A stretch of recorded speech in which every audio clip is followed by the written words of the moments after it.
Ajay sir, आपसे समझना चाहूंगा, अगर जंग हो गई, अगर अमेरिका ने हमला कर दिया और तनावपूर्ण स्थिति उत्पन्न हो गई, क्योंकि कल से दर्शक यही सवाल पूछे थे, तो गोल्ड सिल्वर में कितना बाउंस बैक देखने को मिलेगा? देखिए, अगर जंग हो भी जाती है, पहला चीज 2022 से अगर हम देखते हैं तो जंग के आदी हो चुके हैं। जितनी जंग हम्म। हमने 2022 से अभी तक देखी है, उतनी वर्ल्ड वॉर के बाद कभी नहीं देखी है। तो हमने जनरली देखा, कभी भी कोई नया कॉन्फ्लिक्ट आता है तो $200 तक का जंप हमने देखा। चाहे लास्ट ईयर हमने यूएस ईरान के टाइम की बात कर ले, चाहे इसराइल हमास की बात कर ले, तो मुझे लगता है कोई एक्स्ट्रा, क्योंकि ये जो फैक्टर है, हमें ये पता है कि यूएस और ईरान के बीच में कहीं ना कहीं ये कंसर्न्स आगे होने वाला ही है। तो आई थिंक इसका ज्यादा असर तो नहीं, बट हाँ, एक बार फिर से प्राइजेस, क्योंकि ये ईरान इंपॉर्टेंट इसलिए भी क्योंकि स्टेट ऑफ हॉर्मुज जो है वो काफी इंपॉर्टेंट ट्रिगर पॉइंट पे है, क्योंकि यहाँ पे वर्ल्ड का कच्चा तेल जो है वो रुक जाता है।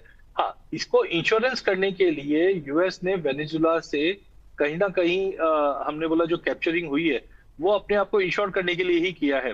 तो मुझे लगता है यस, जंग तो होनी चाहिए, क्योंकि यूएस इस बार प्रिपेयर करके चल रहा है उस चीज को रिज्यूम चेंज करने के लिए। बट मैं मान के चलता हूँ, अगर ऐसा कुछ ट्रिगर आता भी है तो 300 $350 तक का तो बैर मिनिमम एक जंप आना चाहिए, जो ऊपर से वापस 5350 से $5400 गोल्ड दिखा सकता है। ये राय निकल कर आ रही है, अगर ऐसी कुछ सिचुएशन बनती है तो यहाँ तक तेजी देखने को मिल सकती गोल्ड और सिल्वर में। अजय सर, वैसे कोई ट्रेडिंग कॉल बन रहा है क्या गोल्ड सिल्वर में आपकी ओर से?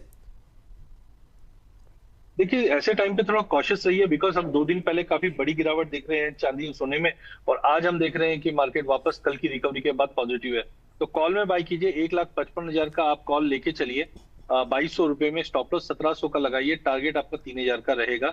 चांदी में भी मुझे लगता है कि 2.5 लाख का कॉल लेके चलना चाहिए, 21,000 रुपए में 16,000 के स्टॉप लॉस से 30,000 का टारगेट रहेगा। ओवरऑल क्वांटिटी थोड़ा कम रखिए, मार्केट में की इवेंट्स के एक्शन आने की बारी है। जी बिल्कुल, ट्रेडिंग कॉल स्क्रीन पर है, नोट डाउन करके चल सकते हैं। एक बार वापस से दोहरा दे रहा हूँ, अजय सर की ओर से ट्रेडिंग कॉल दिया जा रहा है। सिल्वर मिनी में देखा जाए तो 2.5 लाख का कॉल ऑप्शन आप लीजिए, यहाँ पर 21,000 पर लॉन्ग करिए, और 30,000 तक के टारगेट के लिए 16,000 का स्टॉप लॉस लगाकर चल सकते हैं। इसके अलावा अगर आप लोग जो ट्रेडिंग कॉल दिया जा रहा है उसमें स्टॉप लॉस ज़रूर लगाएं। गोल्ड मिनी की बात की जाए तो 1,55,000 का कॉल ऑप्शन 2,200 पर लॉन्ग करके चल सकते हैं। 3,000 तक के टारगेट के लिए 1,700 का स्टॉप लॉस लगाकर चल सकते हैं।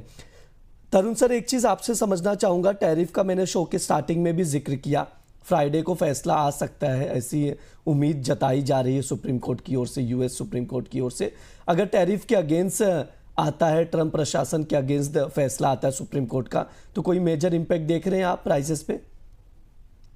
आई थिंक माइनर इम्पैक्ट आ सकता है, मेजर इम्पैक्ट इस वजह से नहीं आएगा क्योंकि काफी हद तक काफी कंट्रीज के साथ में ऑलरेडी उन्होंने टैरिफ को फ्रेंडली वे में निपटा लिया। इवन यूएस के साथ, इंडिया के साथ भी निपटाया हुआ है। So ultimately that is going to be non event. हाँ, ये है कि अल्टीमेटली अगर वो इलीगल टेंडर होता है तो इन केस क्या कि फ्यूचर में ट्रम्प इस टूल को यूज नहीं कर पाएंगे। So due to which we would have a short term profit booking, but it will not change the fundamental bull run of the gold and silver.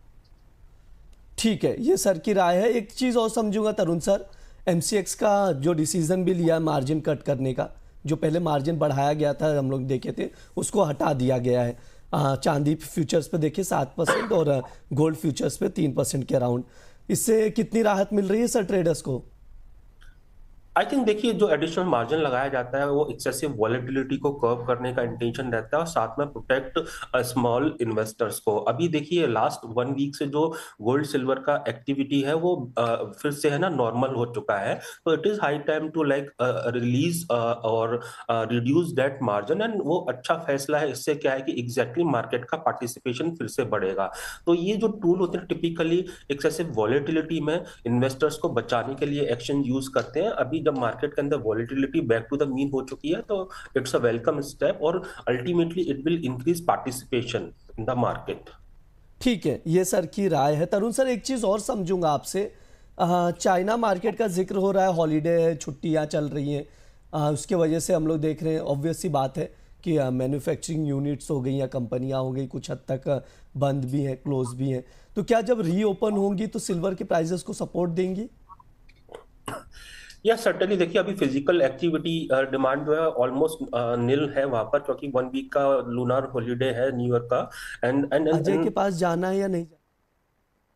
हाँ, उसके बाद में एग्जैक्टली हमारा ये मानना the moment market will resume its functioning, तो ultimately there would be increment in the demand and market में जो रिएक्शन आएगा basis the ongoing sentiment that time. हाँ, थिन ट्रेडिंग है एशियन मार्केट के अंदर, एशियन मार्केट अभी ड्राइव नहीं कर पा रहा है, but that will be that is a normal case, क्योंकि हर साल वो हॉलीडे पे जाते ही जाते हैं। द मोमेंट पार्टिसिपेशन आएगा मार्केट के अंदर फिर से वॉल्यूम आ जाएंगे। ठीक है, ये राय है सर की, उसके अकॉर्डिंग देखकर चल सकते हैं। तरुण सर, इन्वेस्टर्स के बहुत सारे सवाल हैं, क्या ये लेवल पर इन्वेस्टमेंट करना ठीक रहेगा या बॉटम पकड़ पाना क्योंकि पॉसिबल तो है नहीं, या क्या स्ट्रैटेजी बनाई जाए? साथ में सर फिजिकल इन्वेस्टर्स और ईटीएफ वाले दोनों के लिए राय दीजिएगा। या सर्टेनली, देखिए मैंने लास्ट शो में भी कहा था कि एग्जैक्टली इंडिया के अंदर 2,25,000 काफी अच्छा सपोर्ट है एंड $71 कॉमेक्स स्पॉट में काफी अच्छा सपोर्ट है। इस हफ्ते देखा 2,26,000 से प्राइस रिकवर हुए, अभी 2,45,000 के ऊपर चल रहे हैं। सेम वे $72 के नीचे थे 2 दिन पहले प्राइस, एंड उसके बाद में अभी वहां पर भी उछाल देखने को मिला है। देखिए अगर युद्ध होता है तो उस केस में रिस्क प्रीमियम ऐड होगा, तो अल्टीमेटली जो 2,25,000 और 70 और $71 जो काफी अच्छा कॉमेक्स के अंदर सपोर्ट है, उसके काटने की पॉसिबिलिटी डिम हो जाएंगी। एंड आई थिंक जो इन्वेस्टर है उनको 2,25 से 2,30 के आसपास जब भी प्राइस मिले तो ट्रांच में बाय किया जा सकता है। हमारा ऐसा मानना है अगर 2,25 कटा भी, वो कटने की पॉसिबिलिटी कब होगा सिल्वर के केस में, जब एग्जैक्टली फेवरेबल डील हो जाती है ईरान और यूएस के बीच में, तो एक लास्ट लेग ऑफ सेलिंग देखने को मिलेगी that can drag the prices to 2 lakh odd levels, तो वहां पर री एड कर सकते हैं फर्दर। एंड अभी भी देखिए मैं कहता हूं कि first half of this year अभी लगता है थोड़ा सा साइडवेज मार्केट रहेगा, क्योंकि जो की सपोर्टिंग फैक्टर था यूएस का consistent rate cut, specially second half of last year, वो अभी पॉज बटन पर जा चुका है। That's why second half of this year जहां पर मार्केट ये एक्सपेक्ट कर रहा है 2 से 3 रेट कट हो सकते हैं, वो जो टेन्योर होगा वो गोल्ड सिल्वर को काफी अच्छा सपोर्ट देगा, उस टेन्योर के अंदर अच्छी रैली देखने को मिलेगी। ईटीएफ होल्डर्स को, इन्वेस्टर्स को शॉर्ट टर्म मूव से डरना नहीं चाहिए, अभी भी जो थीम है वो इंटैक्ट है। हाँ, हमने देखा है कि हाई से काफी गिरावट आई है, लेकिन वो जो राइज भी पैराबोलिक राइज 1 महीने के अंदर ही हो गया था, 20 दिन के अंदर हो गया था, वो राइज भी ऐसा था एग्जैक्टली वो होना नहीं चाहिए था, बट फैक्टर्स ऐसे थे वो लेकर गए। बट अभी क्योंकि मार्केट मीन पर आ चुका है, आप मान के चलिए कि एग्जैक्टली जो वर्स है प्राइस ने ऑलरेडी डिस्काउंट किया है। इन केस डील हो भी जाती है तो वर्स केस सिनारियो पता है कि एग्जैक्टली एक आखिरी करेक्शन आएगा, और अगर डील नहीं होती है तो प्राइस तो वैसे भी ऊपर जाने के लिए तैयार है, एक बार अगर अटैक किया यूएस ने ईरान के ऊपर तो। ठीक है, ये राय है सर के लेकर जिस तरह से इन्वेस्टर्स के सवाल आ रहे थे, ईटीएफ वालों के सवाल आ रहे थे गोल्ड सिल्वर को लेकर, तो तरुण सर ने समझाया, उसके अकॉर्डिंग आप लोग देखिए, ऑब्जर्व करिए और इन्वेस्टमेंट स्ट्रैटेजी बनाकर चल सकते हैं।